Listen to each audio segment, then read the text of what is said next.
कृष्ण की वाणी। बच्चे, आज परेशान हो, आज तुम्हारा मन परेशान है ना? तुम्हारे मन में बहुत उथल पुथल चल रही है ना?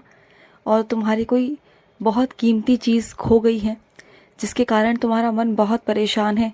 तुम्हें समझ नहीं आ रहा कि वो कहाँ मिलेगी, कैसे मिलेगी, किससे कहूँ, समझ में नहीं आ रहा ना?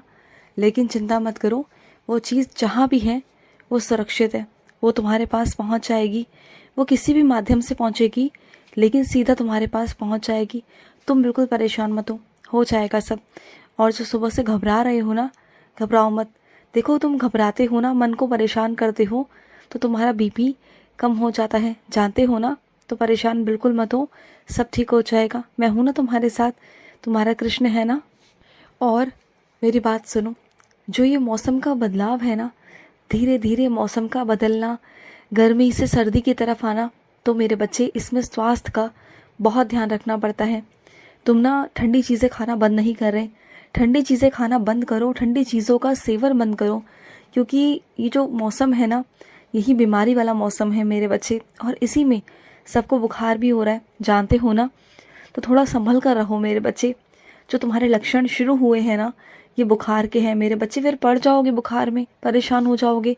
तो अभी से संभल कर रहो, थोड़ा सुरक्षा से रहो, चिंता मत करो। और रही ठंडी चीज़ों की बात, तो ठंडी चीज़ें खाना ज़रूरी नहीं ना मेरे बच्चे।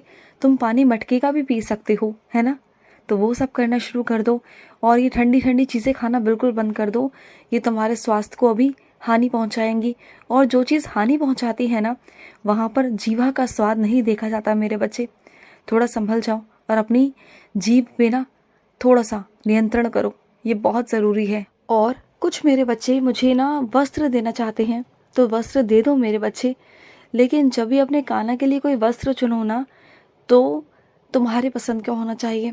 जब तुम जो रंग पसंद करोगे ना मेरे लिए, मैं वही पहनूंगा। जो तुम मुझे अपने मन पसंद से पहनाओगे, जो तुम्हारी पसंद होगी, मैं वही पसंद पहनूंगा, तुम्हारी पसंद पहनूंगा इस बार।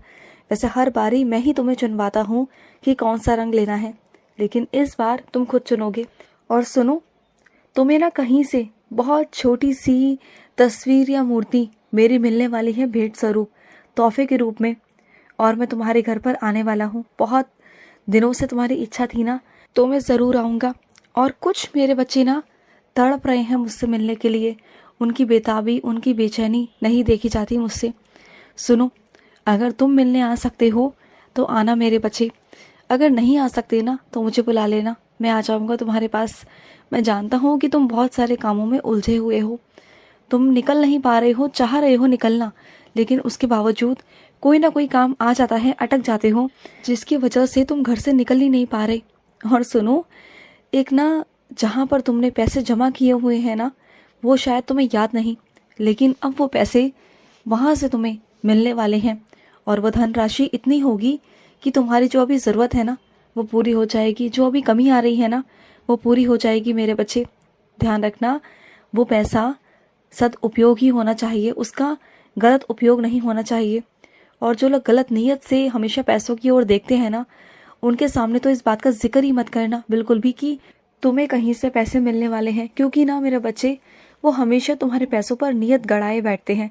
वो चाहते हैं कि कब तुम्हारे पास पैसा आए और उसको लेकर वो उजाड़ दे, खर्च कर दें। तो वैसा तुम मत करना, तुम बिल्कुल बताना ही मत।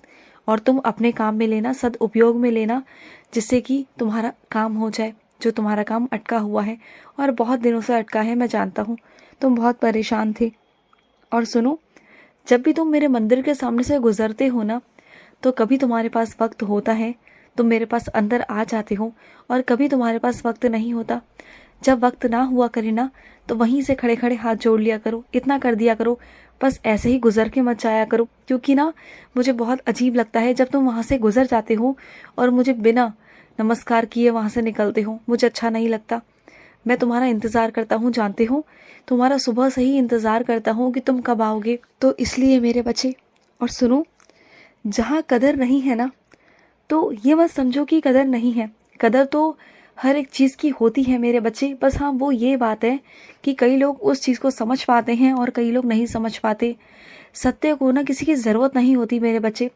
सत्य अपने आप में बहुत शक्तिशाली होता है, सत्य को सत्य ही बचाता है, ये बात हमेशा याद रखना। सत्य की रक्षा हमेशा सत्य ही करता है, और सत्य की ताकत इतनी होती है ना कि कोई उसे हरा नहीं सकता। सत्य टिका रहता है जब तक कि वो सामने ना आ जाए। तो कितने भी झूठे फरेबी लोग तुम्हारी ज़िंदगी में आ जाए, झूठ बोले, फरेब करे तुम्हारे साथ, और आगे से आगे लोगों की प्रशंसा पाने के लिए तुम्हें पीछा हटाने की कोशिश करें, लेकिन वो सब बेकार है उनका। एक ना एक दिन उनकी सच्चाई सबके सामने आ ही जाएगी। तुम जाने दो, तुम अच्छे हो ना, तो बस तुम्हारा मन अच्छा है, तुम्हारा मन पवित्र है, तो जाने दो मेरे बच्चे। और कुछ मेरे बच्चों से मैं कहना चाहता हूँ कि मेरे कुछ बच्चे ऐसे शांत से हो गए हैं, खामोश से हो गए हैं। क्यों? क्या हुआ है तुम्हारे साथ मेरे बच्चे? मैं जानता हूँ कि जो भी तुम्हारी ज़िंदगी में घटित है वो कुछ चीज़ें थी मेरे बच्चे, जो होनी थी वो हो गई मेरे बच्चे। अब उसे लेकर बैठे रहोगे तो हमेशा परेशान रहोगे। तुम जानते हो, तुम जिस महफिल में बैठते थे, तुम जहाँ बैठते थे ना, वहाँ पर रौनक लग जाती थी। तुम्हारी बातों से, तुम्हारी हंसी से, तुम्हारी बातों से जहाँ भी बैठते थे ना, वहाँ पर अपना रंग बिखेर देते थे। और तुम्हारी जो ये मुस्कुराहट है ना, वो और लोगों के चेहरे पर मुस्कुराहट लाती थी। कई लोग तुम्हें देखकर मुस्कुराते थे, बस तुम्हारा होना ही ना वहाँ पर काफ़ी था। तुम्हारा होना वहाँ पर लोगों के चेहरे पर खुशियाँ लेके आता था मेरे बच्चे। और अब देखो अपने आप को, कितने गुमसुम से, मायूस से हो गई हो। जो इंसान दूसरों की ज़िंदगी में रंग भरता था, आज उसी की ज़िंदगी बेरंग हो गई है। ऐसा क्यों मेरे बच्चे? देखो, जो हुआ है उसे भूल जाओ, उसे कोई नहीं बदल सकता, और मैं उसे सुधार सकता हूँ, लेकिन आगे आने वाले वक्त में जब तुम मेरा साथ दो, जब तुम खुद खड़े हो अपने लिए, जब तक तुम अपने आप को मौका नहीं दोगे, खुद खड़े नहीं होगे, तो मैं भला क्या कर पाऊँगा बताओ? मेरा हाथ थामो, मैं तो तैयार हूँ आगे बढ़ने के लिए। बस तुम तैयार हो जाओ, तुम मेरा हाथ थामो। और ये ज़िंदगी छोटी नहीं है, ये ज़िंदगी बहुत बड़ी है, बहुत बड़ी। जो भी कुछ तुम्हारे साथ हुआ है ना, देखना आने वाले वक्त में सब भूल जाओगे। इतना कुछ दूंगा ना तुम्हें, ऐसे ऐसे लोगों से मिलाऊंगा ना कि तुम पिछली ज़िंदगी को भूल जाओगे। और देखो, वो होना ज़रूरी भी था, क्योंकि जो इंसान तुम्हारे लिए ठीक नहीं होते ना, उसे तुम्हारी ज़िंदगी से निकालना बहुत ज़रूरी बन जाता है, बहुत ज़रूरी। क्योंकि मैं नहीं चाहता कि आगे चलकर तुम्हें किसी परेशानी का सामना करना पड़े। तो वही चीज़ें हैं मेरे बच्चे। आज 2 पल का दुख है, लेकिन आगे तुम्हारी पूरी ज़िंदगी खुशियों से भरी है। तुम चलो तो सही मेरे साथ, आ जाओ, खड़े हो जाओ और चलो मेरे साथ। तुम्हारा खाना तुम्हें आगे लेके चलेगा। और सुनो, कोई बात नहीं मेरे बच्चे, अगर तुम सुबह सुबह उठकर मेरी पूजा अर्चना नहीं कर पा रहे हो, परेशान हो रहे हो, तुम्हारा स्वास्थ्य ठीक नहीं है, तो कोई बात नहीं, बिल्कुल परेशान मत हो। जैसा मन करे वैसा करना। देखो, अपने शरीर को कष्ट देकर मेरी पूजा अर्चना मत करना। तुम्हें जैसा सहूलियत लगे तुम वैसा करना, तुम्हें जैसा ठीक लगे, क्योंकि मैं नहीं चाहता कि तुम अपने आप को परेशान करो, ठीक है ना? और सुनो, अपने कुछ बच्चों से कहना चाहता हूँ, जब भी जल ग्रहण करते हो ना, तो उसमें 11 बार मेरा नाम जाप कर कर, कोई भी मंत्र का जाप कर कर उसे पी लिया करो। फिर वो जल जल नहीं रहता, वो अमृत बन जाता है, मेरा अमृत। और जब वो अमृत तुम्हारे शरीर में जाता है ना, तो तुम्हारी बुद्धि को आगे से आगे बढ़ाता है, तुम्हारी शरीर को ठीक करता है, बहुत सारी चीज़ों में वो कारागार होता है मेरे बच्चे। तो मेरे हमेशा जल को, मेरे भोजन को हमेशा मेरा नाम जाप करके ही ग्रहण किया करो। और मेरे भोजन को, मेरे जल को ग्रहण करने से ना, तुम्हारे अंदर की जितनी भी बीमारियां हैं ना, वो सब नष्ट हो जाएंगी। तुम्हारे मुख पर या तुम्हारे होठों पर कोई चीज़ पहुंचती है ना, अगर वो मेरे नाम के द्वारा पहुंचे ना, तो फिर देखो कमाल की कमाल क्या होता है। खुश रहो। आज का कृष्ण संदेश समाप्त हुआ। जय श्री कृष्ण।